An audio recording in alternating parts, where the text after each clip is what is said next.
gente, mesmo depois que nasce de novo, a gente não consegue alcançar o grau de significância, o valor que a palavra de Deus tem, mas ela é tão eterna que só na eternidade mesmo é que vai ser bastante nítido a diferença que se fez, quem deu crédito para ela e quem não deu. Porque aí os resultados vão ser eternos, né? Eu não lembro, tem que ler, né, ouvindo a gravação. E hoje nós estamos começando aqui um novo capítulo da palavra. Eu confesso que eu achava o capítulo de Apocalipse 15 um capítulo assim quase que supérfluo. Confessando um pecado. Porque ele não está na cronologia e ele não explica muita coisa. Ele não fala de personagens tribulacionais. Mas quando você se detém para estudar a palavra mais refletidamente, mais mastigadamente, né, mais bateadamente, aí você começa a perceber, puxa, se tem ouro aqui eu não tinha visto, né? Eu estava tropeçando nas pepitas. E o capítulo 15, ele é um capítulo preparatório.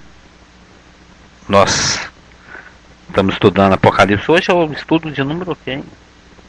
30º tanto aí, né? 7º, 8º, nem me lembro. Talvez, né?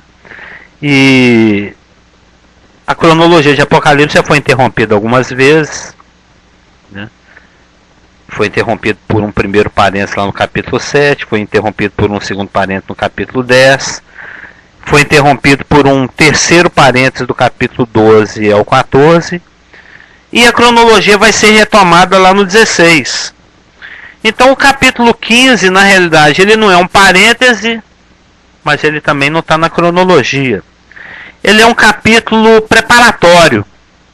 Ele é assim, como quando você vai abrir um livro, tem lá o prefácio, que explica um pouco a respeito da intenção do autor na obra, do porquê ele ter escrito o livro. Ele fala minha amada esposa, né? Sempre tem um prefácio, né?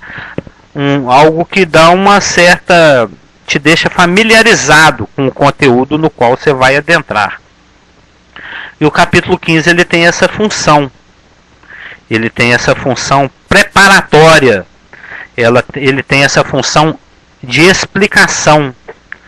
O capítulo 15, porque até agora nós temos visto que Deus tem lançado juízo sobre a humanidade, através dos selos, através das trombetas.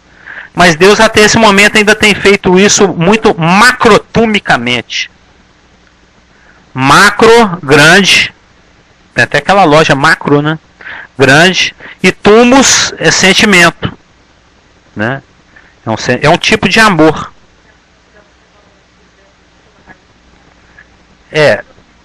Ali é timos, aqui é tumos.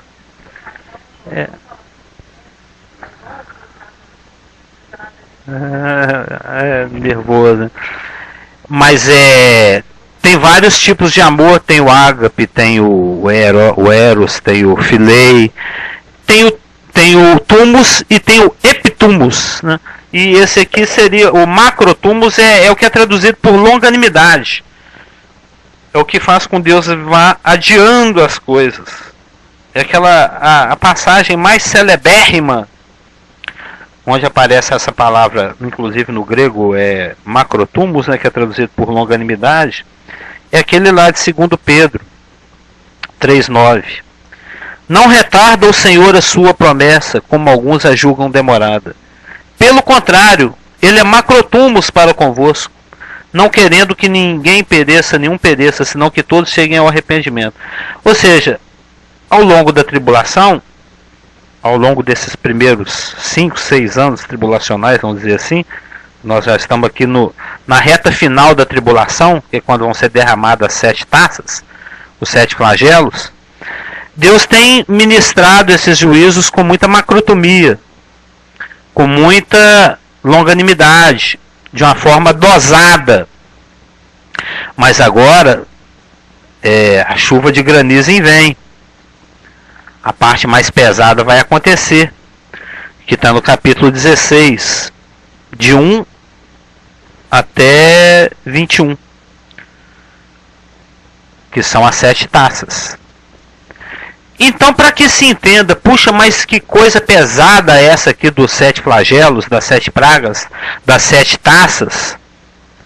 Por que isso? O capítulo 15 vem explicar. O capítulo 15, ele mostra que esse juízo mais intenso, esse juízo final, esse juízo que prepara a humanidade para a volta de Cristo, porque a cronologia que foi interrompida lá no capítulo 11, verso 19, na realidade que foi no capítulo 11, verso 19, e que vai ser retomada aqui no 16:1, depois vai ser interrompida novamente no 16:21 e vai ser retomada lá no 19, com a volta de Cristo. A volta de Cristo em 19:11, cronologicamente, ela está depois de Apocalipse 16:21. Viu, Elaine? Depois de Apocalipse 16:21, a cronologia é retomada lá em 19:11. Então, as 7 taças, que são as taças da cólera de Deus, que já foi chamado também de o copo de vinho, já foi chamado de a ceifa, já foi chamado de a vindima. Lembra que nós estudamos isso no capítulo 14? Elas preparam o mundo para a volta de Jesus Cristo, lá em 19:11. Então, o objetivo, isso é para anotar, o objetivo do capítulo 15 é reivindicar a santidade de Deus. O objetivo do capítulo 15 de Apocalipse é essa palavra é importante, passa um lumicolo nela, nós vamos falar muito dela. Reivindicação. Reivindicar. Por que do juízo? Porque a santidade de Deus foi magoada, foi ferida. A santidade de Deus. Por que do juízo? Porque a santidade e a justiça de Deus foram ofendidas. Então, o capítulo 15 mostra que as decisões judiciais que vão ser tomadas, o beber do copo do vinho, de Apocalipse 14, 8 e 10, os adoradores que estão na Babilônia tomam desse copo do vinho da cólera de Deus. Os adoradores da besta, 14 e 10, tomam desse copo de vinho da cólera de Deus. A ceifa, do 14 a 16, a vítima do 14, 17 a 20, as 7 taças de boca larga do 16, 1 a 21, ou seja, todas essas decisões judiciais, todos esses juízos fortes, inclementes, desprovidos de macrotomia e de longanimidade, totalmente puro. É a ira de Deus purinha, sobre toda a maldade que o homem tem acumulado ao longo de todos esses milênios. A geração tribulacional, que quando o Espírito Santo for retirado, na sua atuação intensa que ela tem através da igreja, de salgar e de iluminar, a humanidade vai ficar entregue nas mãos de Satanás. Um dos propósitos da tribulação é mostrar que o homem precisa desesperadamente de Jesus Cristo. O homem não foi feito para viver sem Deus. Ele precisa de Deus. Ele precisa de Jesus Cristo. Então, quando Deus fala assim, então faz o que você quer, vai ser uma época de muita iniquidade. Vai ser uma época de muito pecado. Vai ser uma época de muita falta de arrependimento.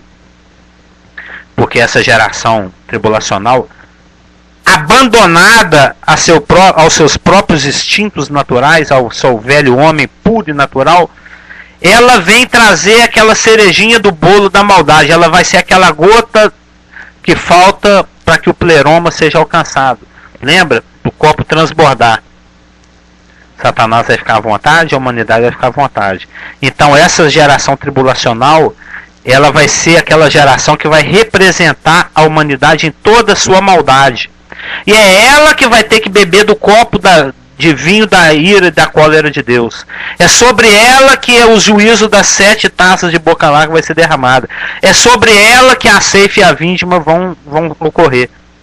Não que antes Deus não tenha dado a oportunidade, Deus vai ficar ao longo de praticamente toda a tribulação dando oportunidade para o homem. Enviando as 2 testemunhas, enviando os 144 mil, enviando um anjo passando lá no meio do céu e anunciando o evangelho eterno, fazendo aquela última advertência: olha, não dá essa tatuada aí não. Ele vai ministrar os juízos de forma contagotal, né, que está lá nos selos e na sombra. Mas chega um momento em que a santidade e a justiça de Deus que foram ofendidas, elas exigem que haja juízo. Podia virar ali. Eu até anotei uma frase fantástica, eu li em algum lugar. Onde é que eu anotei? Deixa eu ver aqui. Aqui, ó. Disciplinar. Porque o ser humano, ele na realidade ele ama a mentira. Deus é um Deus santo. E um dos grandes propósitos da tribulação, a tribulação tem muitos propósitos. É tempo de angústia para Jacó. Deus vai, como é que se diz? Ele vai retribuir a maldade do homem. Ele vai deixar que Satanás se exponha. Mas um dos grandes propósitos da tribulação é demonstrar a santidade de Deus. É demonstrar que o homem, ao longo de todos esses milhares e milhares e milhares de anos, apesar dele se comportar do jeito que quer, cada um faz o que quer, Deus dá o livre-arbítrio, o homem faz isso tudo que a gente vê nos jornais aí, na televisão, na internet. Porque Deus é macrotumbus, porque Deus é longânimo. Alguns chegam a zombar, desde que o mundo é mundo, eles falam esse negócio de Deus, eles falam que Jesus vai voltar e não volta nada não. Mas é porque eles estão se esquecendo que Deus é longânimo para convosco. Ele está dando oportunidade para arrependimento. Mas chega um momento do basta. Porque ele é santo e perfeitamente justo e reto. Ele tem que rejeitar aqueles que rejeitaram a Jesus Cristo. Isso tem que acontecer. A humanidade como um todo tem rejeitado o amor e a graça de Deus manifestados em Jesus Cristo. Tem rejeitado o testemunho da igreja. Então chega uma hora em que Deus tem que exercer juízo sobre isso. Então o capítulo 15 ele prepara e explica o caminho para as decisões que vão ser tomadas no capítulo 16. As taças. Essa questão de causa e efeito. De raiz e fruto. O porquê do juízo? Porque a santidade foi ofendida. Eu até li um comentário interessantinho, muito interessante, uma frase num dos comentários que eu tenho consultado. Porque, por causa dessa longanimidade de Deus, né, por causa dessa imensa graça de Deus, por causa desse gigantesquérrimo amor de Deus, né, porque a coisa não acontece imediato. Deus é um Deus paciente, é um Deus longânimo, é um Deus de amor, é um Deus de graça. Ele não retribui ad imediatum, né, o pecado do homem. É a questão da longanimidade, da macrotomia. Então, por causa e Satanás se aproveita também da imensa graça, do imenso amor de Deus, da longanimidade de Deus, para pregar a mentira dele. Na realidade, a mentira mais bem sucedida de Satanás é a mentira que todos os incrédulos acreditam e uma boa parte dos crentes acreditam. A mentira mais bem colada de Satanás: o pecado não faz mal. O pecado não tem consequências. E como nós gostamos dessa mentira, né? O ser humano natural ama essa mentira. Porque Satanás argumenta da seguinte forma, com o incrédulo, por exemplo: bem, se Deus é amor, Você acha que ele vai mandar suas criaturas para o inferno? Que pai, eu já ouvi isso, literalmente, uma pessoa na praça falando comigo. Que pai é esse que só porque o filho pegou um pedacinho do bolo que o pai tinha falado para não pegar, pega uma maçaria que fica queimando na mão do filho? E eternamente? Que Deus de amor é esse? Manda os homens, as criaturas para o inferno? Que isso? Eu sou filho de Deus, lavado no sangue de Jesus.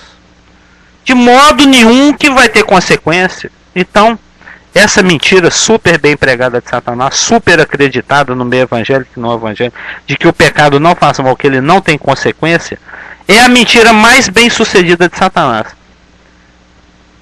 Deus é amor. Isso é fato. 1 João fala isso. Aí vem a frase que eu li. Mas disciplinar é um ato do seu amor, para nos proteger de continuar em um curso de autodestruição espiritual. Eu gostei muito disso.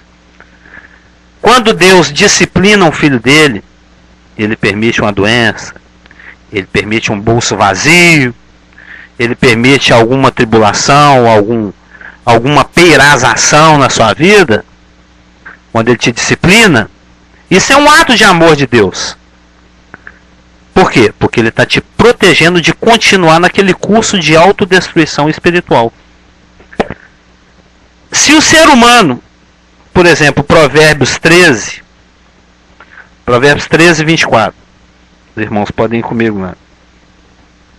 Olha o que o Provérbios 13, 24 fala. Provérbios 13, 24, que a gente tem ensinado a Jéssica, diz o seguinte: o que retém a vara? Vara é símbolo de disciplina, disciplina paterna. O que retém a vara odeia o seu filho, aborrece o seu filho, mas o que o ama cedo o disciplina.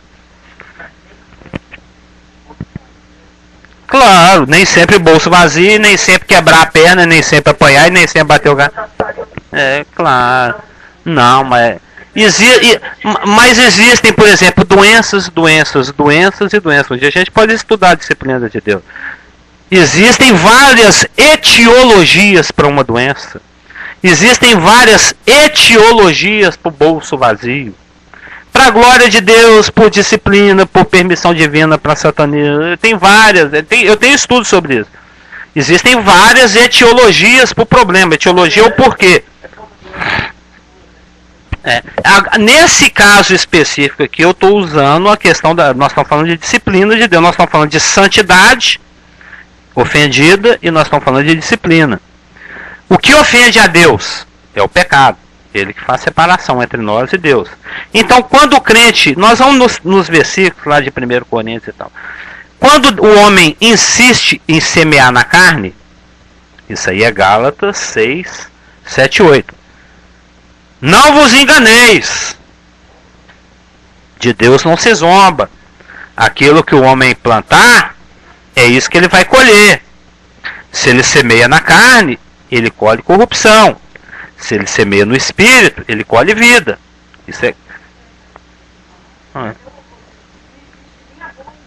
Não. Como se diz, né? O inferno está cheio de boa intenção. Mas é lógico, até explicando o que o pastor Geraldo Agorinha mesmo comentou. Mas não é porque você está com o bolso vazio que você está sob a disciplina de Deus. De maneira nenhuma. Bolso vazio, doença, etc., problemas, são algumas das formas de Deus tratar com rebelião e com pecado. Mas nem todo bolso vazio, doença, etc., problema quer dizer que esteja em pecado. É o caso do Jó, por exemplo. Os amigos de Jó acusaram ele, você é pecador, porque do jeito que as coisas estão acontecendo na sua vida, mas não era. Aquilo ali é um outro porquê. Existem vários porquês, né?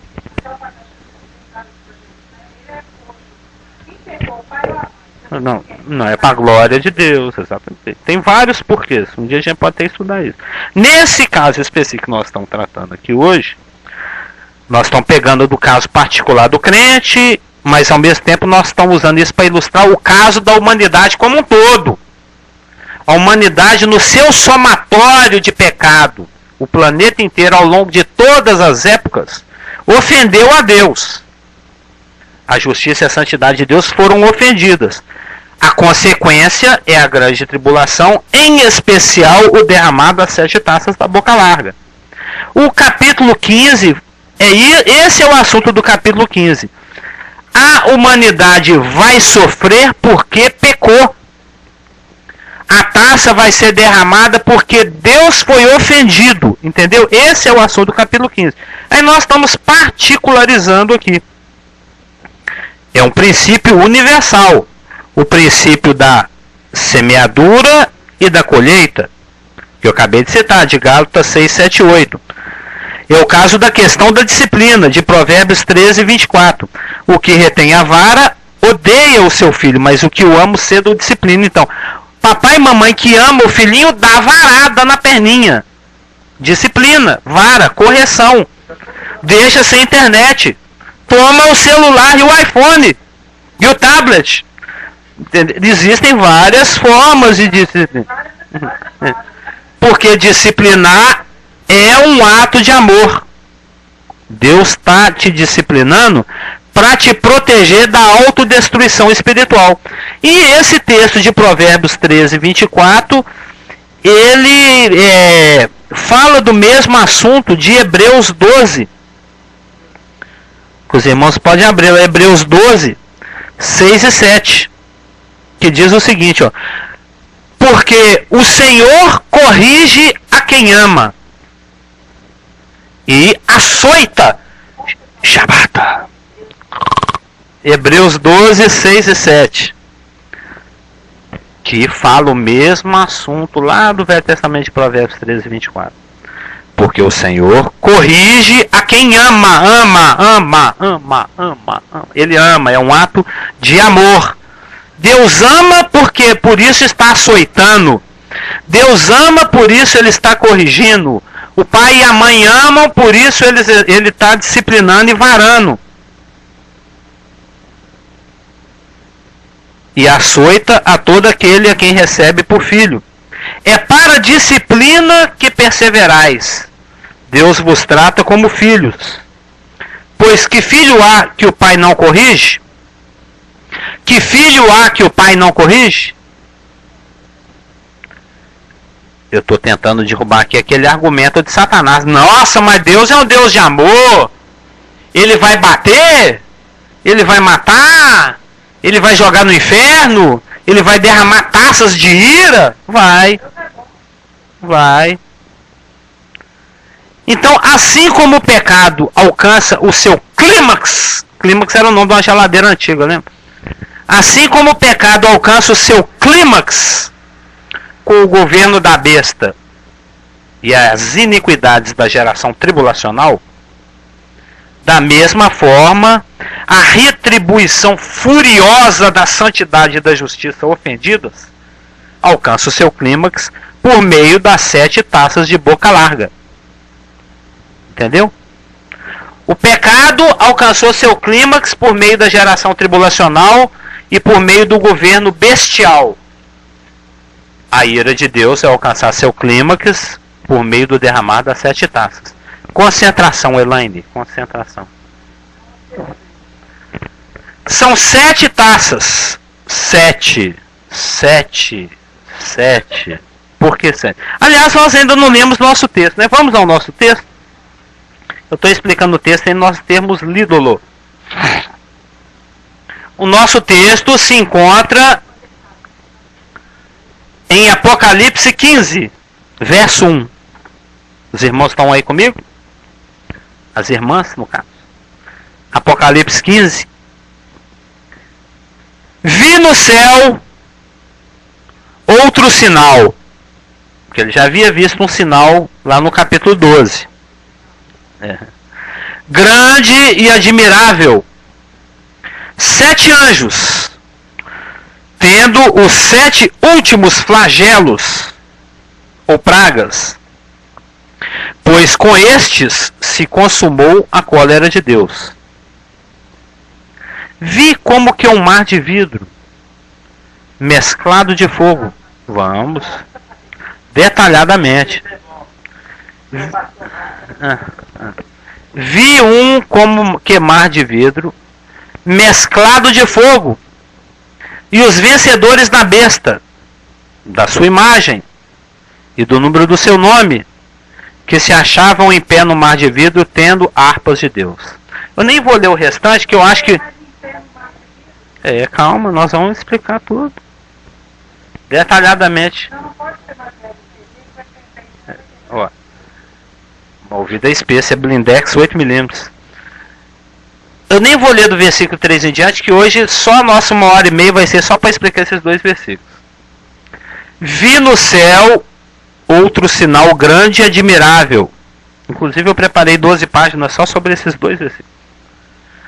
7 anjos, tendo 7 últimos flagelos, pois com estes 7 últimos flagelos se consumou, se teleiou a cólera de Deus.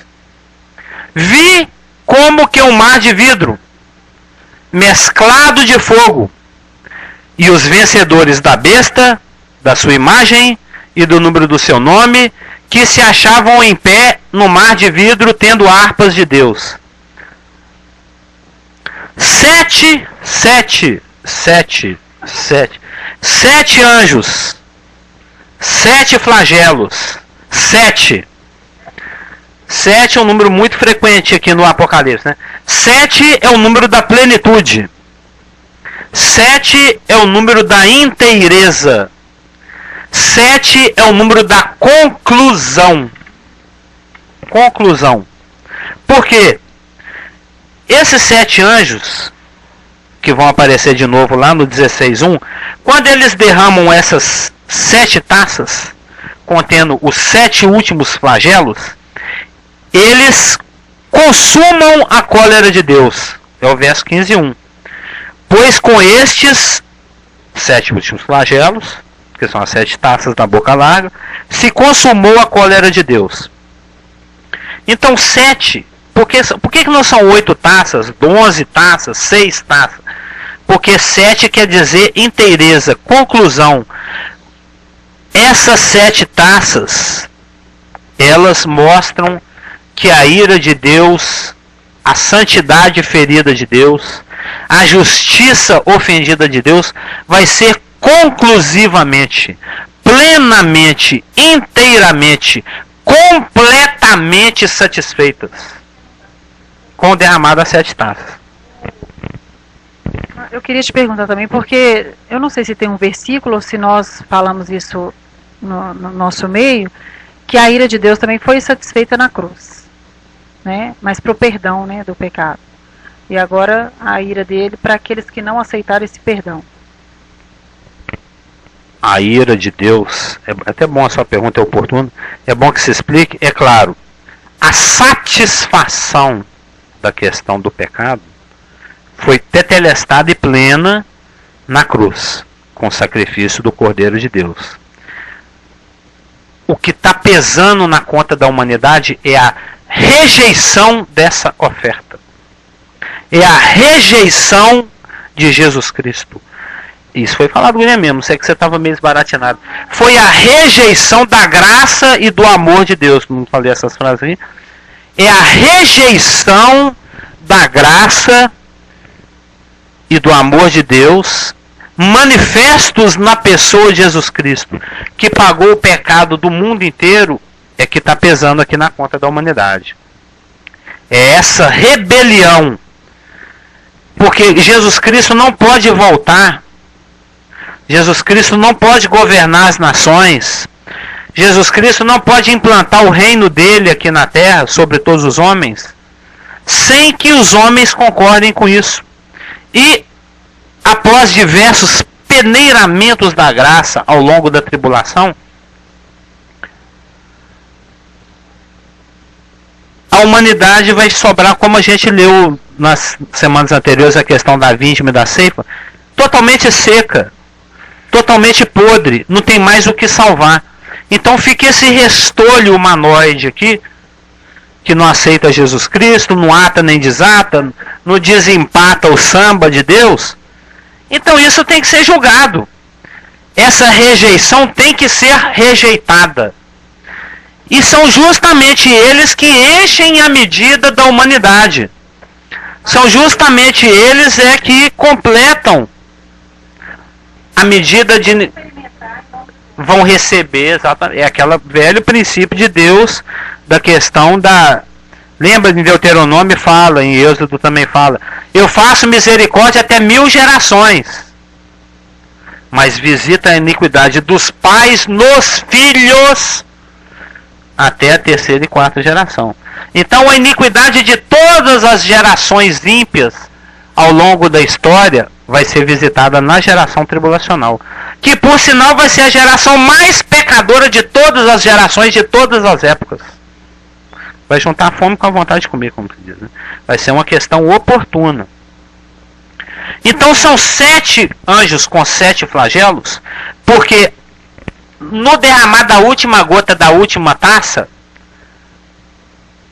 a justiça e a santidade de Deus estão plenamente, inteiramente, conclusivamente, completamente, certificadamente satisfeitos. A plenitude, interesse ou conclusão da ira divina é esvaziada por meio das 7 tigelas de boca larga. Não é o que fala lá? Ó? Pois com esses flagelos se consumou a cólera de Deus. Sim, é necessário por causa do caráter dele. Nós vamos ver essa questão. Sendo que a largura das bocas das tigelas, isso quando a gente lê no original, aqui é uma tigela da boca larga. É uma taça da boca larga. A largura das bocas das tigelas trazem a ideia de que o juízo será rápido, não é? Você derramar um negócio porque tem uma boquinha de nada, demora mais. Um bocão largo, porque vai ser um juízo rápido e avassalador. É algo intenso. Tudo de uma vez. Entendeu?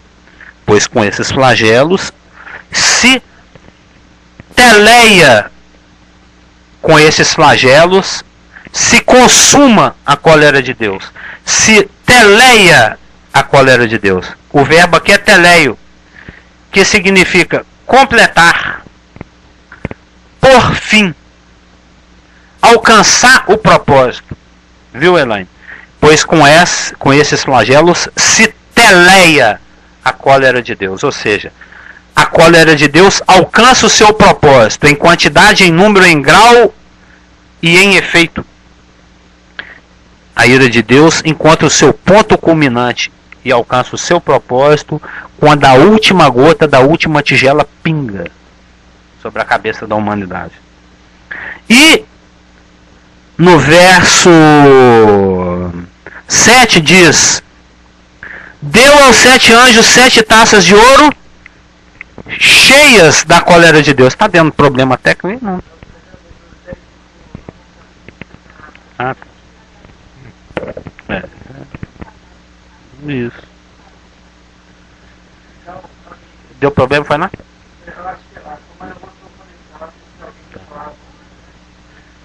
Isso. Observa no verso 7. Pode ser por causa da chuva, né? Então dos 4 seres viventes deu aos 7 anjos 7 taças de ouro. O que diz aí no seu verso 7? Até pela metade da cólera de Deus. Cheias.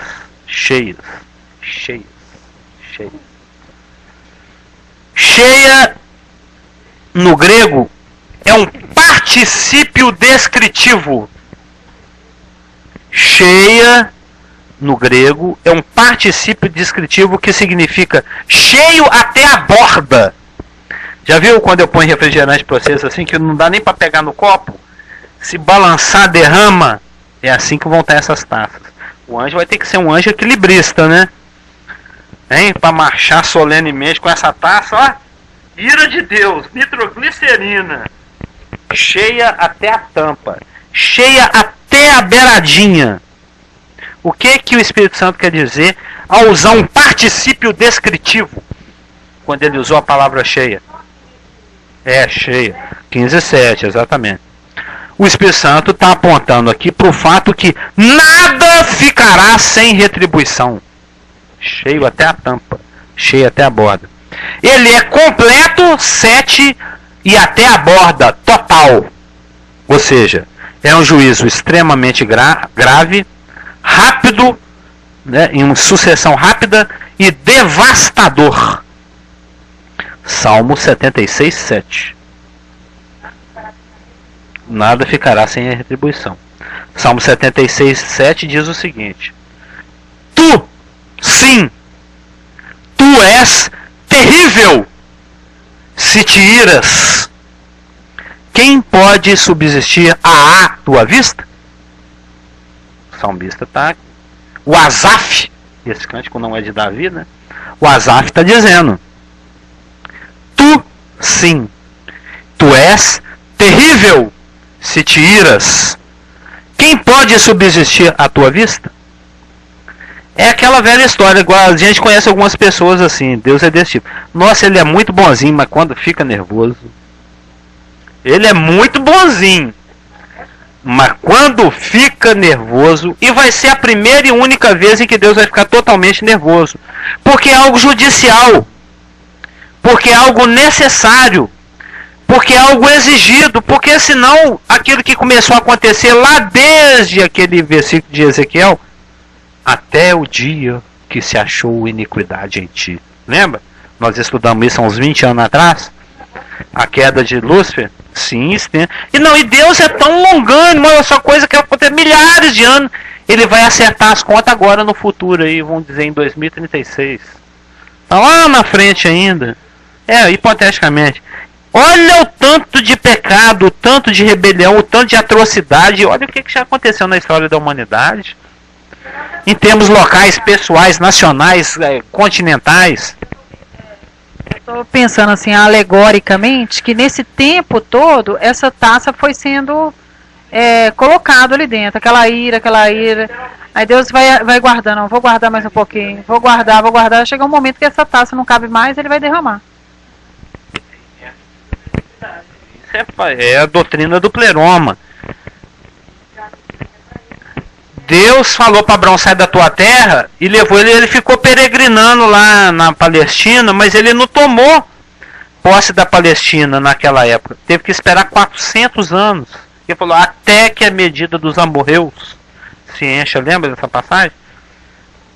Quando Deus chamou Abraão para dar para ele a terra da Palestina, ainda faltava 400 anos para a medida da iniquidade dos cananeus e dos amorreus se encher. Aí Deus levou eles para ser escravo lá no Egito enquanto isso. E aí Deus tem todo um modus operandi, tem todo um proceder. Ele não perde tempo de maneira nenhuma. Ele poderia estar aí à toa, né? Enquanto Israel não se digna a se arrepender e a reconhecer o Messias. 2000 anos, mas ele está perdendo tempo? Olha nós aqui. Olha o fruto. Então, mas com esse se consumou a cólera de Deus. É com o derramar dessas 7 taças. É com o impingir desses 7 flagelos. Essas taças cheias até a borda, completas e totais, devastadoras e graves, em rápida sucessão, é que o caráter de Deus, a santidade de Deus, a justiça de Deus vai ser satisfeita. E isso precede, a 7ª taça precede imediatamente a volta do Senhor, que dá aquele golpe final, a intervenção final, a pedra cortada sem auxílio de mãos. Tá, não, é porque eu não sei se você comentou, você estava falando aí da rapidez, que era a boca larga, e você falou por quê que é o da rapidez? Não? Deus não tem prazer. Ah, sim, porque ele quer o mais rápido possível ficar livre dessa.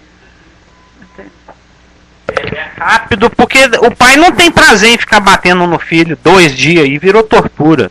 É o mais rápido possível. Então, o capítulo 15 prepara o capítulo 16. O capítulo 15 explica que os juízos do capítulo 16 estão em função da santidade e da justiça de Deus, que foram ofendidos. Os capítulos 15 e 16 relatam os acontecimentos que consumam o programa de vingança de Deus. Os capítulos 15 e 16 relatam os acontecimentos que consumam o programa de reivindicação da santidade e da justiça de Deus. São sinônimos. O programa de vingança ou programa de reivindicação da santidade é a mesma coisa. E a consumação desse programa conduz à segunda vinda de Cristo à Terra, lá no capítulo 19 e 11. Isso está ficando claro? O capítulo 15 e 16 relatam acontecimentos que consumam o programa de vingança ou o programa de reivindicação da santidade de Deus, que vai conduzir para a volta de Jesus Cristo. E eles são chamados de grande sinal. Vi no céu outro sinal, grande e admirável. É um sinal grande e admirável por causa da extensão, do grau, do resultado, a vindicação da santidade e a condução à segunda vinda. Está dando para entender?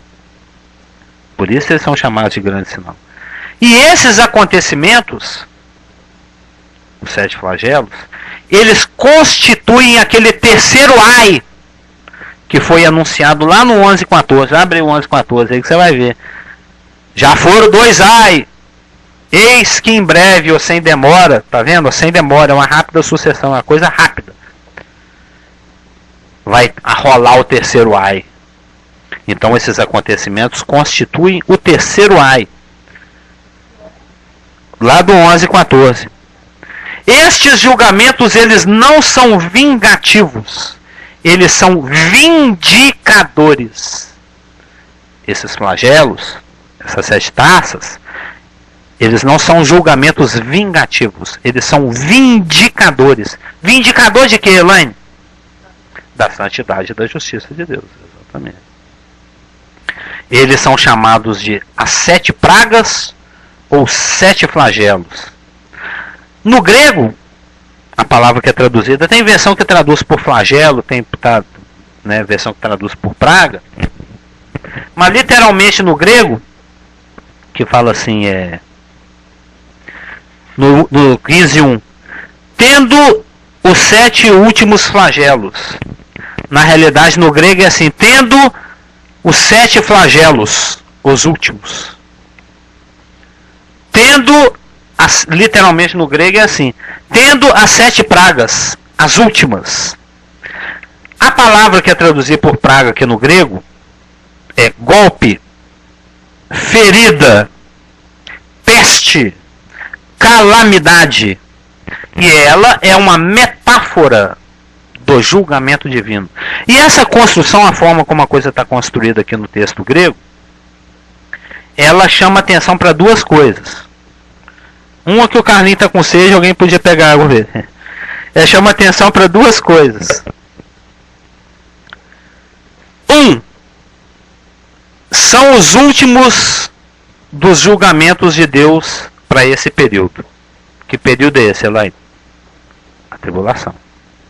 Então, a forma como o grego está construído, 7 pragas, as últimas. Assim, é uma metáfora do julgamento divino. E a forma como está construída no grego, 7 pragas, vírgula, as últimas. Essa construção chama atenção ou aponta para 2 coisas. São os últimos julgamentos de Deus no período da tribulação. Já houveram os selos, já houveram as trombetas, sendo que a 5ª e a 6ª trombeta foi dose para leão, né? Lembra lá? A morte fugindo, o exército saindo do abismo. E a 7ª trombeta, ela é ao inclusive das 7 pragas, ou seja, as 7 pragas estão contidas na 7ª trombeta. Então, essa construção chama a atenção para 2 coisas. Primeiro, é que esses são os últimos julgamentos de Deus. Depois desse não tem mais não. São os últimos. Com eles se consuma a cólera de Deus. A cólera de Deus é satisfeita. A justiça de Deus é satisfeita. Por toda a eternidade. Depois, só lá no final do milênio, aquela última rebelião. Não, vai ser uma churrascada rápida, né? O do fogo cair do céu. E 2, se essas são 7 pragas, as últimas, quer dizer que houveram as primeiras ou as anteriores, não é verdade? Eu sou o último da fila, então quer dizer que tem mais gente aí na frente. Então a construção da frase chama a atenção não somente pelo fato de que essas são as últimas, depois delas não tem mais para esse período, que é a tribulação, e também sugere que os julgamentos anteriores, que foram os selos e as trombetas, também eram pragas, também eram feridas. Vi como que um mar de vidro. Tchan, tchan, tchan, tchan.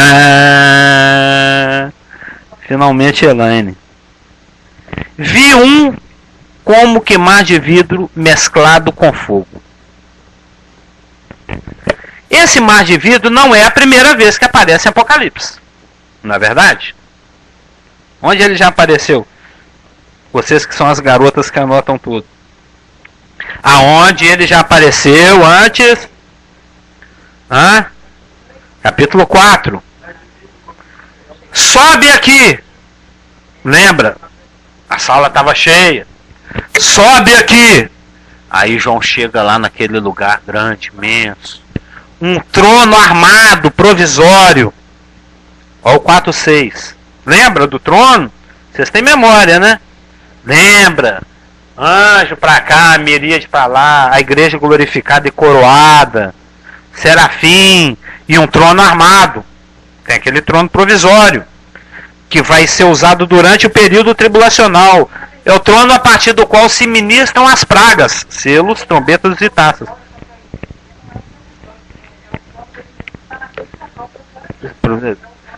Com uma função provisória: ministrar as pragas tribulacionais.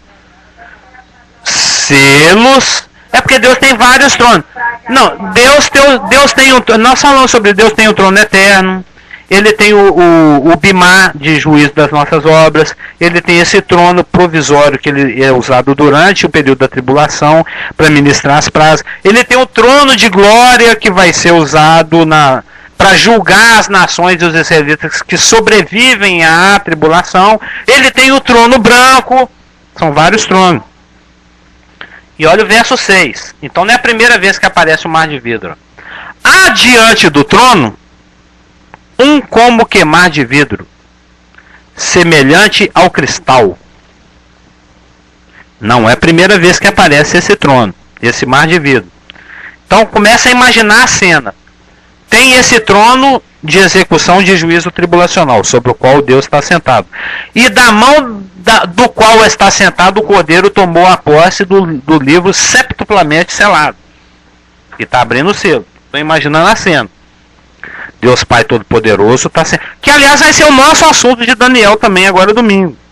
Porque Daniel viu a instalação desses tronos. Lá em Daniel capítulo 7. Está me faltando a palavra. A instalação, vamos dizer assim, desse trono, o estabelecimento desse trono, é julgar o pequeno chifre. Esse trono está em função do anticristo.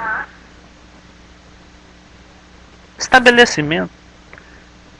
A colocação no chão dessa cadeira, desse trono, a atribuição desse trono está em função do julgamento do pequeno chifre de Daniel 7, que nós vamos estudar domingo agora.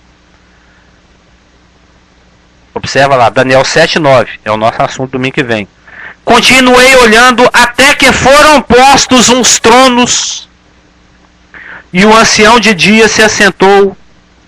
Sua veste era branca como a neve, os cabelos da cabeça como pura lã. O seu trono eram chamas de fogo, e as suas rodas eram fogo ardente. E aí vai, não vou entrar no assunto de Daniel. Daniel viu, e o assunto do Daniel aqui é tribulação. Nós vamos ver isso nos próximos 3 domingos lá na comunidade, lá na igreja. A questão do pequeno chifre, a questão do anticristo, a questão da autoridade permitida, a questão do estabelecimento do trono para julgamento das ações dessa besta, desse chifre. Então, imagina a cena. O juízo vai cair pesado em Apocalipse 16. O capítulo 15 está explicando que esse juízo vai cair pesado em função, né, causa e efeito, raiz e fruto, em função da santidade e da justiça de Deus ofendidos. Então toda a linguagem do capítulo 15 é para mostrar isso, que o juízo está em função da santidade ofendida, que o juízo está em função da santidade ofendida. Por isso, uma coisa que nunca foi dito antes, porque esse mar de vidro já apareceu em Êxodo 14, 20, quando os anciãos de Israel subiram lá para o Monte Sinai e comeram e beberam na presença de Deus. Esse mar de vidro faz parte do mise-en-scène divino, faz parte da forma de Deus se manifestar, faz parte do cenário de Deus, faz parte do escritório dele. Quando a gente entra, que sempre tem ali aquela televisão, aquele violão, aqueles patifilos, esse sofá, é a forma como vocês layoutizaram o ambiente, não é? O layout dos seus ambientes é esse. Sim, sim. Nós vamos entrar nesse detalhe. Então, esse mar de vidro, o mar de cristal, o mar de esmeralda, o mar de safira, tanto faz. Porque é tudo transparente. O objetivo, ó, eu já vou dar, isso aqui é um filé mignon, é uma delícia. O grande objetivo é refletir. Nós vamos estudar a simbologia da reflexilitude. A reflexibilidade é um símbolo na Bíblia, sabia? Eu descobri isso recentemente. Eu fiquei estupefacto. Calma. Então, olha lá em Apocalipse, ó, em Êxodo 14. Agora eu perdi o versículo. Também. Então, quando você vai lá em Êxodo, o sangue da velha aliança acabou de ser derramado.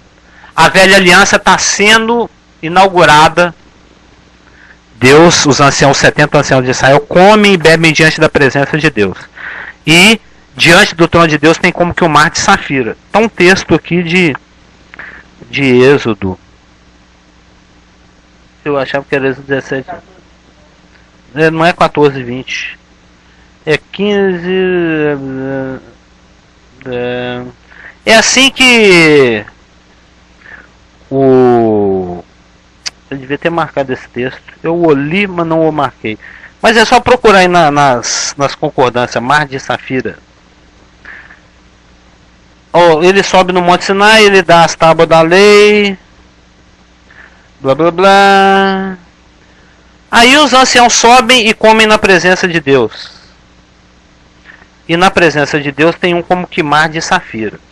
Esse mesmo trono, quando aparece diante de Isaías, lá em Isaías 6, ele também tem esse mar refletor na frente.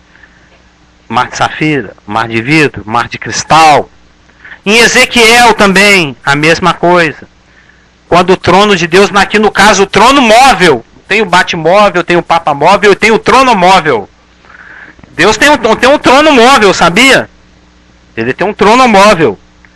No trono móvel também tem essa superfície refletora. Aqui em Apocalipse aparece. Nós estamos vendo agora aqui em Apocalipse 15, 2. Com um adendo. Que nunca aconteceu em Êxodo, que nunca aconteceu em Ezequiel, que nunca aconteceu em Isaías, que nunca aconteceu nas várias outras passagens onde o mar refletor, né, de vidro, de safira, de cristal, que fica diante do trono, ele está misturado com fogo. Só para antecipar. Reflexão não é de pensar, reflexão de refletir. Reflexo é glória. Reflexo é símbolo de glória e santidade. De santidade em glória. Ou de santidade manifesta em glória e majestade. Só para antecipar, nós vamos entrar nos detalhes. Então, a glória de Deus, a santidade de Deus está representada, simbolizada pelo mar de vidro, pela refletância. Misturada com fogo, fogo é julgamento, é juízo. É o assunto do capítulo 15. Vai ter fogo porque tem mar de vidro. Vai ter juízo porque tem santidade. É essa que é a linguagem que o Espírito Santo quer trazer para nós. Mas nós vamos explicar isso. Eu só estou adiantando porque eu sou muito assodado. Esse mar de vidro já foi citado uma vez lá em Apocalipse 4:6. Lembra que nós acabamos de ver aqui? Há diante do trono um como mar de vidro. Nós acabamos de ler no capítulo 4:6. Semelhante a cristal. Sob ele, sob esse mar de vidro, que estavam os mártires da tribulação. Estavam. Lá em 6:9. Durante a tribulação, os mártires, os santos que vão sendo mortos pela besta, eles estão sob o mar de vidro. É aquilo que o pastor Marcos falava com a gente, da questão de o que se crê por inferência do que se lê é o seguinte: à medida que o santo morre, que o crente morre, ele vai sendo colocado na presença de Deus. Sim. Não, em cima.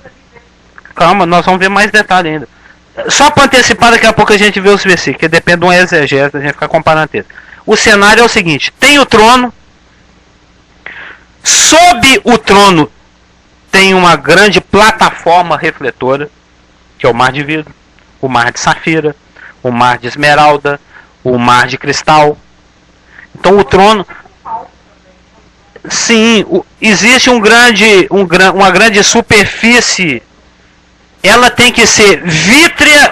O que se exegeticamente nos textos que a gente deduz ela tem que ser vítrea, transparente e refletora.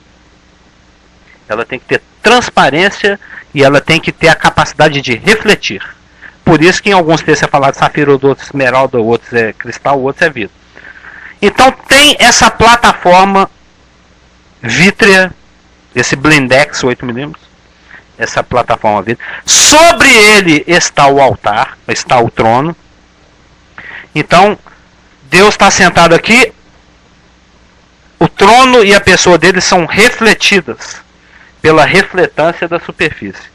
E quem está sob o altar tem contato visual com quem está sobre o trono, mas não tem contato presencial. Está na presença, mas não é um tete a tete. Ele está sob essa debaixo do mar de vidro.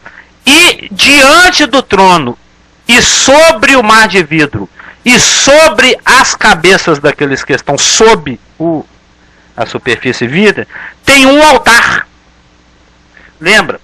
O tabernáculo e o altar, o tabernáculo e o templo, terrenos, eles foram feitos de acordo com o modelo visto no céu. Os santos dos santos, na realidade, representam a própria pessoa de Deus. Não existe um santos dos santos celestial. O santos dos santos celestial é a pessoa de Deus. O objetivo dos santos no tabernáculo, o objetivo dos santos no templo, era mostrar a presença, a comunhão e o acesso a Deus. Os santos dos santos, o físico, o de cortininha, o de mármore, o de acácia e ouro, simbolizam a presença de Deus. Lembra, a Shekinah não repousava sobre os santos dos santos? No templo de Salomão, no tabernáculo de Moisés e Arão. Os santos dos santos simbolizam a pessoa de Deus presente. Esse é o terreno. Lá no céu, os santos dos santos é é o próprio Deus no trono. O que ficava diante... A coisa é um pouquinho... Isso é um estudo de Hebreus. Não, isso é mais lá na frente.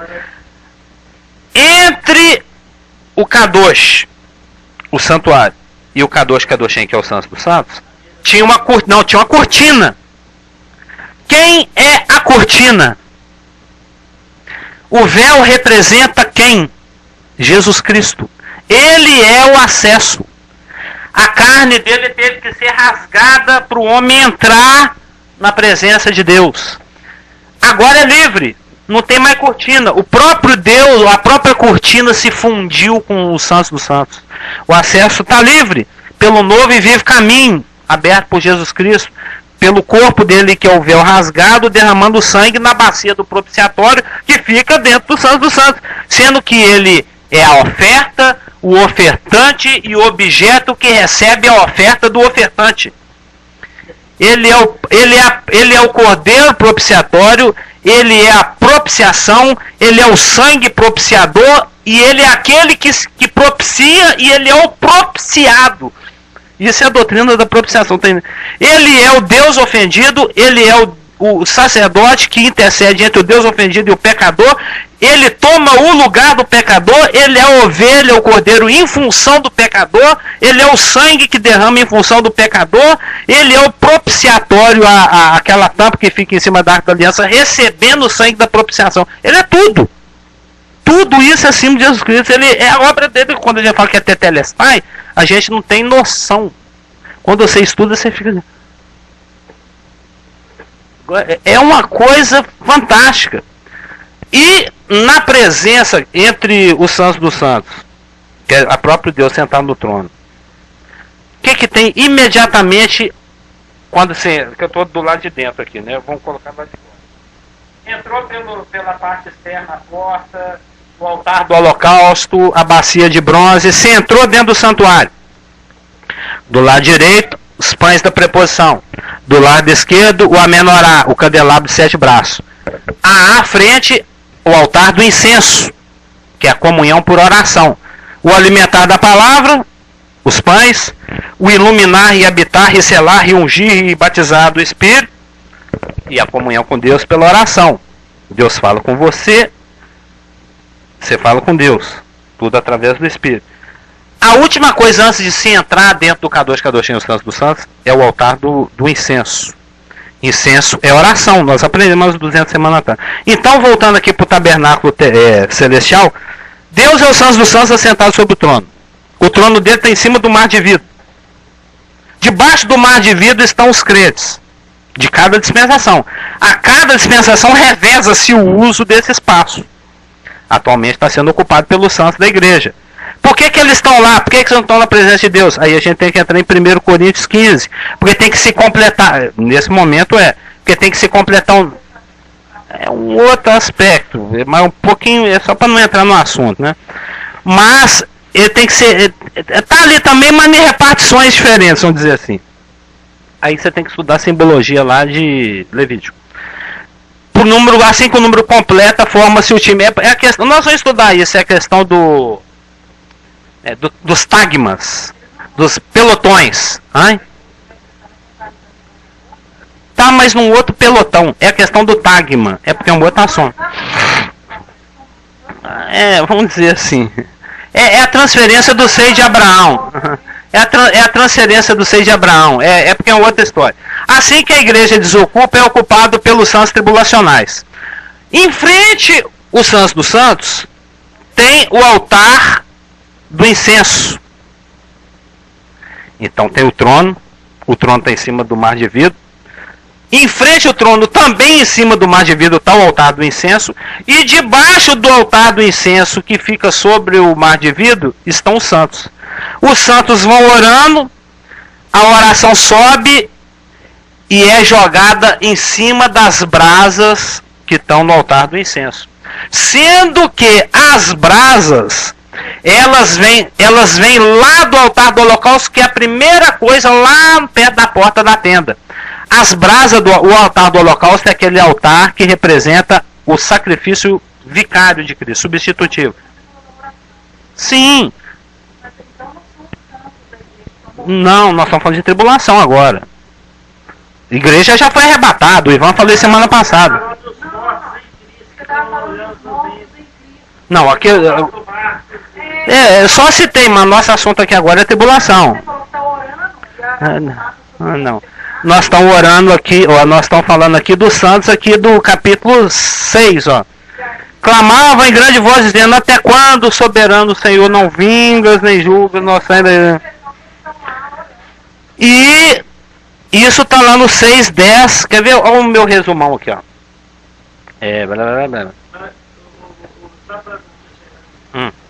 Não tá não. Da presente dispensação, você fala. Da presente dispensação.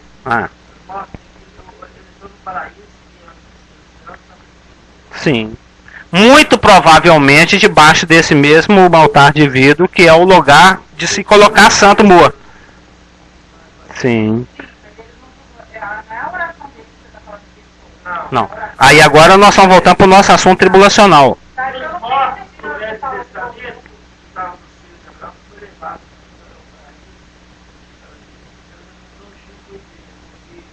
Eles formam tagmas diferentes. É um bloco. Marinheiro não mistura com aeronauta negro. A igreja é antes, esses santos aqui é todo. Então, só para você ir anotando aí, ó. O mar fica diante do trono. 4:6. Os santos ficam sob o altar do incenso. 6:9. Olha lá, viu ali? 6.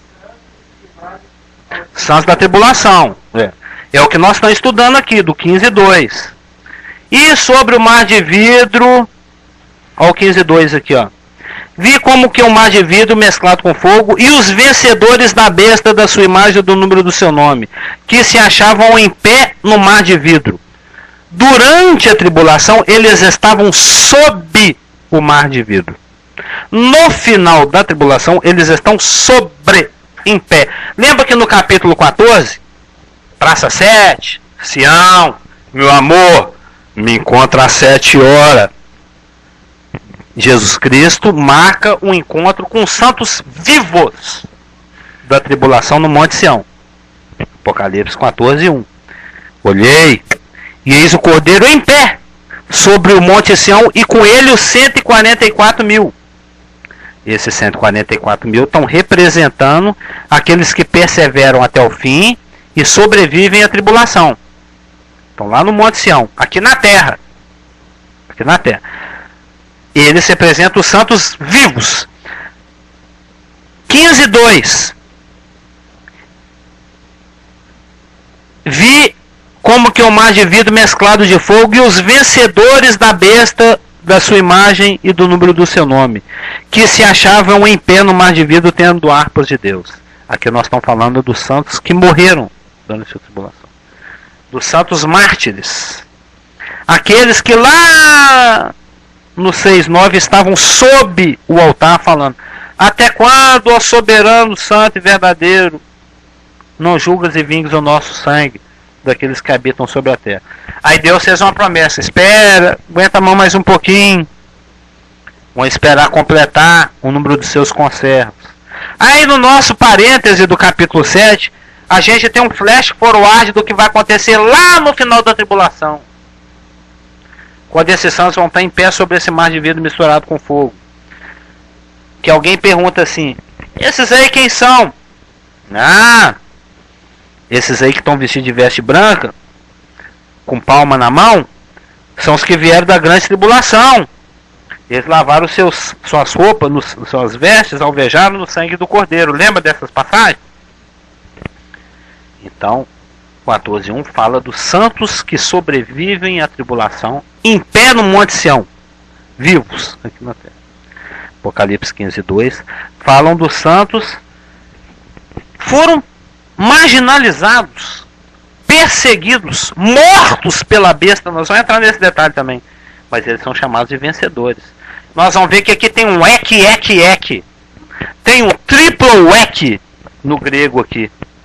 Nós vamos entrar no detalhe, é porque eu estou antecipando, porque Elaine me põe fogo aqui, me acelera e eu fico falando uma coisa antes da hora e ela fica sem entender o que está acontecendo, porque eu não ensinei aritmética e já estou lá na integral indefinida. Então, observa, ó, o mar fica diante do trono, 4:6. Os santos ficam sob o altar do incenso, 6:9. Observa lá no 6:9, é o quinto selo. Quando ele abriu o quinto selo, vi debaixo do altar as almas daqueles que tinham sido mortos por causa da palavra de Deus. Então no 6:9. Observa no 8:2 e 3. Ó. Os anjos das trombetas, eles ficam junto ao altar. Então, 8:2. Vi os 7 anjos que se acham em pé diante de Deus. E o que tem diante de Deus? Um como mar de vidro. E lhes foram dadas 7 trombetas. Veio outro anjo e ficou de pé junto ao altar. O altar do incenso. Com o incensário de ouro. E foi-lhe dado muito incenso para oferecê-lo com as orações de todos os santos sobre o altar de ouro que se acha diante do trono. O altar está diante do trono. Os santos mortos estão sob o altar. Então, o altar está sobre a plataforma de vidro, sobre o qual também está o trono. Montou o cenário. O trono, o altar, os anjos com as 7 trombetas, o incenso, joga oração, a oração queima e sobe. Tem até coisa mais bonita que eu não vou nem entrar no detalhe. Porque as brasas que são colocadas nesse altar do incenso para que se joguem as orações dos santos, são brasas que vêm melecadas da gordura do cordeiro que foi queimado lá na porta da tenda. Então as nossas orações, elas têm que ser feitas pelo Espírito sobre a obra consumada. Você não ora em nome de Buda nem em nome de Maomé, você ora em nome de Jesus Cristo. É a única forma de chegar até Deus. Tem uma beleza aí que é bom nem entrar, mas você observou? O cordeiro do qual se tirou o sangue para derramar no propiciatório que está no Santos dos Santos, ele é totalmente queimado no altar do holocausto. Vocês já fizeram churrasco? Quando faz churrasco, pinga coisa em cima da brasa? Pega-se essa brasa melecada da gordura do cordeiro queimado, coloca-se sobre o altar do incenso.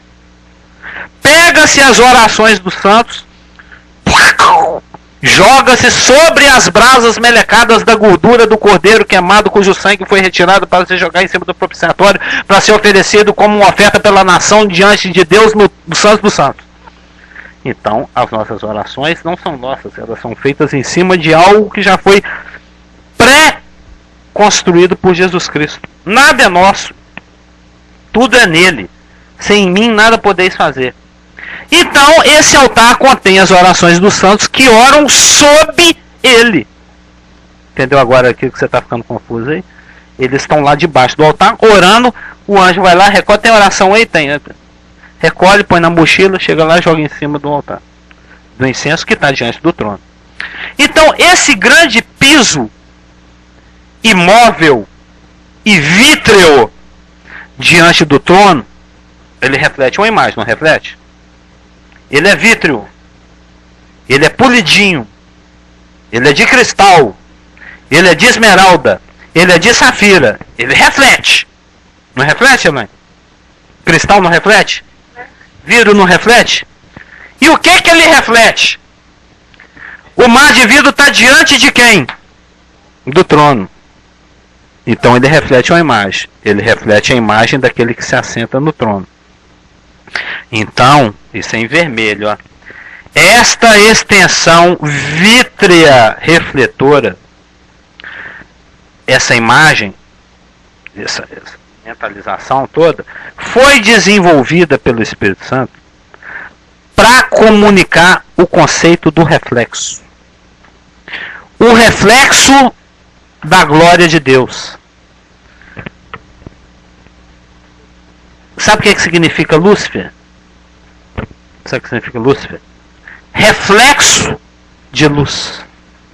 O objetivo dele é refletir a sua glória nas suas criaturas. Lúcifer e um certo grupo de anjos, eles tinham esse objetivo refletivo. Refletir a glória de Deus. Tem ao Deus eterno, imortal, invisível, mas real. Isso na Bíblia chama de doxologia. Olha lá, doxologia. Doxologia aqui, ó. Ora, aquele que é poderoso para estar lá em Judas 24, para vos guardar de tropeços e para vos representar com exultação imaculada diante da sua glória. A palavra glória no grego é doxa. D-O-X-A, doxa. Então, doxologia é um conjunto de palavras que se usa para se glorificar a Deus. Glória, a etimologia da palavra doxa, glória, é reflexo, reflexão, refletude, refletância, sei lá qual é a palavra. Então, a refletitância, ela é símbolo da palavra de Deus. Lembra? Tem um texto em 1 Coríntios que fala assim, ó, agora nós vemos como que por espelho. Nós vemos um reflexo. Tipo assim, ó, eu tô aqui, Lulu tá lá, mas eu tô vendo ela ali. Eu tô vendo o reflexo dela. Quando você lê a palavra, você não está olhando diretamente para Jesus Cristo, mas o Espírito Santo te conduz através da palavra ao caráter, à fidelidade e à promessa dele, que são espelhadas, que são refletidas, que são apresentadas por tabela na palavra dele. Aí você crê. Eu não vejo. Agora nós vemos como que por espelho, mas depois nós vamos ver face a face.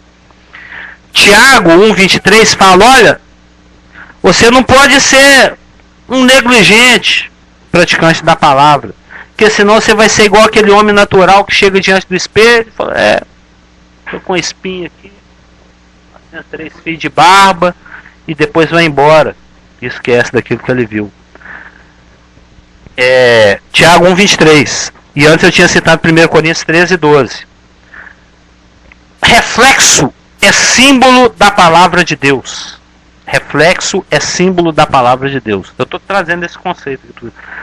Então, quando você vive a palavra de Deus, que é Deus de tabela, que é Deus por reflexo, que é Deus espelhado, que é o caráter dele descrito ali no espelho da palavra, que é a pessoa dele, a fidelidade dele, as promessas dele espelhadas na palavra para você colocar a fé, acreditar ou não. Se você põe fé, acredita e vive, aí você passa a refletir a doxa de Deus também. Quando você vive o reflexo da palavra, você reflete a glória de Deus. Os homens veem Deus de tabela em você. Você é justo como Deus é justo. Isso não estou falando de obra humana, não. Estou falando de obras para vários de mão, para que o Espírito Santo nos dá para nós andar nela. Eu sou honesto, eu vivo assim, porque a palavra de Deus manda. Maridos, vivei a vida comum do lar. Quando eu lavo vasilha lá, eu estou ganhando galardão. E que eu falo para ela, mozinho, eu estou aqui vivendo a vida comum do lar, porque a palavra fala. Não é por obrigação, não é porque o casamento é bonzinho. É por pura e simples obediência à palavra. A palavra fala para a gente viver a vida comum do lar. Então eu vou viver a vida comum do lar com você. E de quebra eu estou ganhando galardão, e eu estou refletindo a pessoa de Deus, e Deus está sendo glória e doxolificado. Glória ou doxo refletido, lificado. Entendeu? No que você vive a palavra de Deus, o reflexo de Deus é visto em você. Então, para resumir, reflexo é símbolo de rema. E não é de qualquer palavra, não. O reflexo é símbolo do rema. O reflexo é símbolo da palavra de Deus ativa, vivida. Por isso que o mar de vidro está misturado com fogo. Porque é em função das promessas, é em função da fidelidade de Deus à sua palavra que os juízos do capítulo 16 vão cair. Por isso, a fidelidade de Deus à sua refletância palavral está misturada com fogo, que é o seu juízo. Tá dando para entender? É confuso a gente falar, mas falar dos 200 formas Não, e o Espírito Santo é tão completo e maravilhoso, porque nós começamos o estudo hoje exatamente o Geraldo fazendo uma revisão do que foi a pregação, que é sobre a palavra de Deus está firmada no céu. Aí você deu uma frase que eu anotei, que no começo do estudo você falou que só na eternidade é que nós vamos dar conta e perceber realmente de quem deu crédito ou não está firmado nessa palavra, né? Que quem realmente deu crédito a essa verdade. Na eternidade nós vamos ver esse peso. Então, o cristal é símbolo da fidelidade de Deus à sua palavra. O cristal é símbolo da fidelidade de Deus ao seu caráter. O cristal é símbolo da fidelidade de Deus às suas promessas. E se o cristal aqui está misturado com fogo, isso significa que a fidelidade de Deus à sua palavra, ao seu caráter e às suas promessas estão misturadas ao julgamento. E o que isso no final das contas quer dizer? Porque é o propósito do capítulo 15. Que as ações de Deus que se seguirão, que os julgamentos de Deus que se seguirão, no capítulo 16, estão em função e como consequência da sua fidelidade à sua própria palavra, às suas promessas e ao seu caráter santo e justo. Está claro como a água que o passarinho bebe. Tem dúvida? Não tem dúvida, tem, Elaine? E os vencedores estão o quê? Em pé. Em pé sobre o mar de vidro. Antes eles estavam sob, agora eles estão em pé sobre o mar de vidro. O mundo ímpio está prestes a beber do cálice da ira, ministrado e consumado através das 7 taças. Mas, como sempre, antes do terceiro ai, Deus confirma a fé do seu povo. Por isso que ele fala que eles estão aqui em pé sob o mar de vidro. Fala aqui, ó. Era ano 15:2. E os vencedores da besta, da sua imagem, do número do seu nome, que se achavam em pé no mar de vidro. E eles venceram a besta, a sua imagem e o número do seu nome. Eles venceram. Lembra, pastor Geraldo, que Jesus Cristo ressuscitou ek necron, fora dos mortos, de entre os mortos, porque essa preposição ek, ela significa separação, fora de, afastar-se de. Ek no grego é fora de. Jesus Cristo ressuscitou ek necron, para o lado de fora dos necrons, dos mortos. Ele se afastou dos necros. Nós somos a eclésia. Nós somos os que foram chamados para o lado de ek, para o lado de fora. Nós somos a buvuca da esquina. A turma que foi tirada do mundo, desarraigada, retirado do mercado escravo, retirado do império das trevas, entendeu? Nós estamos do lado de fora. Nós estamos calados, eclesiados, calados para o lado de ek, para o lado de fora. E aqui tem um triplo ek. Tem um triplo ek. Ek significa fora de, afastar-se, separar-se, ser liberto, sair, né? E os vencedores aqui, eles foram mortos. Mas qual que é a vitória que vence o mundo? A nossa fé. Eles são vencedores. Perdedores são aqueles que aceitaram adorar a besta e receber a marca. Então eles venceram ek besta, ek imagem e ek marca. Aqui no grego tem 3 ek. A preposição ek é utilizada 3 vezes. Uma para cada área da vitória. Ek besta, elas foram, esses mortos aqui, ó, os mártires tribulacionais, eles foram separados, libertos da besta. Não, ek besta, ek imagem e ek marca. Porque a besta é a pessoa propriamente dita, é o personagem, é o anticristo. A imagem é a pressão religiosa. Lembra? Nós estudamos o falso profeta. Ele vai criar essa imagem para fazer aquela pressão religiosa para as pessoas adorarem a besta. E a marca é a pressão econômica. Não vai comprar nem vender. Então ele usa de pressão religiosa e econômica para forçar as pessoas a rejeitarem a Cristo e aceitarem o anticristo. E essas pessoas se recusam a fazer isso. Preferem morrer. Por isso que eles são martirizados. Por isso que eles vão para debaixo do altar de vidro. Por isso que agora eles estão em pé sobre o altar de vidro. Porque elas que venceram. Elas são mais do que vencedores, elas são triplo-ecamente vencedoras. Elas venceram a besta, a imagem, pressão religiosa, e a marca. Então eles são mais do que vencedores. A morte não é uma derrota, é uma vitoriosa, é uma vitória gloriosa. Jesus Cristo é a vitória sobre a morte. 1 Coríntios 15, de 54 a 57, lembra? Ó morte, onde está a tua vitória? Ó morte, onde está o aguilhão? Mas em especial aqui o 57 é fantástico, que eu tenho que citar. Graças a Deus que nos dá a vitória por intermédio de nosso Senhor Jesus Cristo. Por isso que eles são vitoriosos. Eles morreram. A besta matou os caras, mas eles estão sendo chamados de vitorioso. Porque eles têm a vitória em Jesus Cristo. E a parte mais legal, essa eu tenho que citar, a harpa. A harpa. Só para fechar o verso 2. Viu aí no verso 2? Ó? Eles são vencedores da besta, eles são vencedores. Se acham em pé sobre o mar de vidro, tendo harpas de Deus. A harpa, só para se acha em pé, estar aqui está conjugado na perfeita intensiva.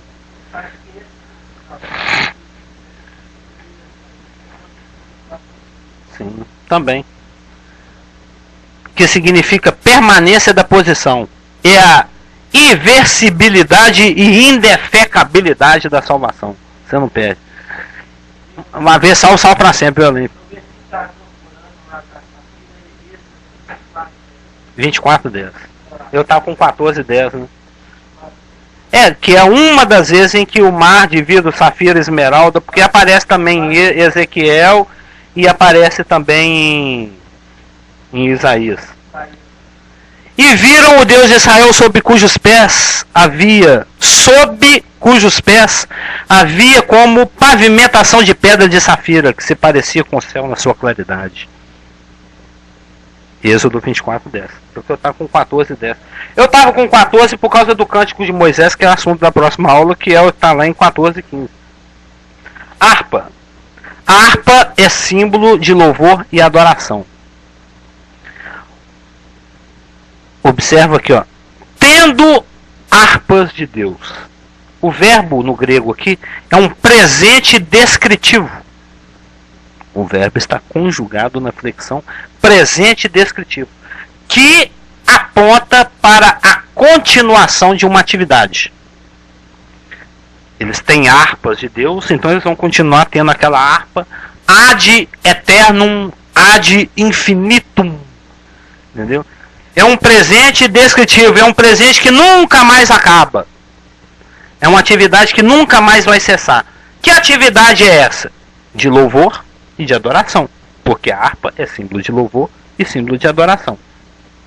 Nós sabemos através de outras escrituras, eu não tive tempo de procurar, se for o caso eu procuro, que o ministério eterno, para louvor da sua glória, blá blá blá, que o ministério eterno da igreja também está ligado ao louvor, ao sacerdócio e à adoração da igreja. E agora nós estamos aprendendo aqui através do Apocalipse 15:2, que também o ministério das testemunhas mártires, eu não estou falando dos santos vivos, eu não estou falando dos 144 mil, eu não estou falando dos santos da antiguidade, estou falando daqueles que morrem na tribulação. Eles... Não, é muito legal esse estudo também. Era o caso da gente estudar Levítico e Hebreus, né? Eles também estão ligados, presente descritivo ad infinito, ad eternum, a mente, ao louvor e à adoração. Aliás, vai dar a oportunidade para a gente estudar isso lá em Apocalipse 21:22.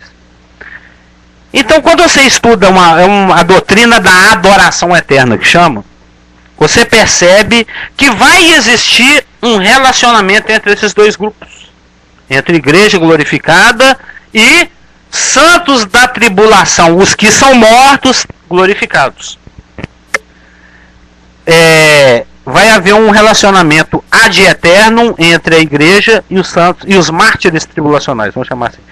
Eu fiz duas comparações. É algo como que Lúcifer e o seu coral. Porque Lúcifer, o refletor de luz, ele tinha lugar como maestro regente. Né? Os instrumentos musicais foram criados para, com e em função de ele. A gente aprendeu isso em Ezequiel. Então, Lúcifer, cujo lugar a igreja vai ocupar, é o regente maestro. As ordens angelicais corálicas vão ser substituídas pelos mártires tribulacionais.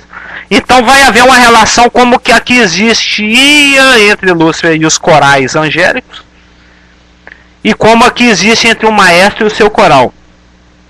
Eu penso, isso aqui eu estou inferindo que é algo que vai acontecer, por causa dos verbos gregos, etc. Ou ainda, algo mais ou menos no seguinte molde. É o sacerdócio segundo a ordem de Melquisedeque. Jesus Cristo, porque a ordem aarônica vai ser substituída terrenamente pela ordem de Zadok e celestialmente pela ordem de Melquisedeque, implantada segundo a nova aliança. Jesus Cristo, somos sacerdote. Tem uma tribo lá de Israel que foi separada, que não tinha herança.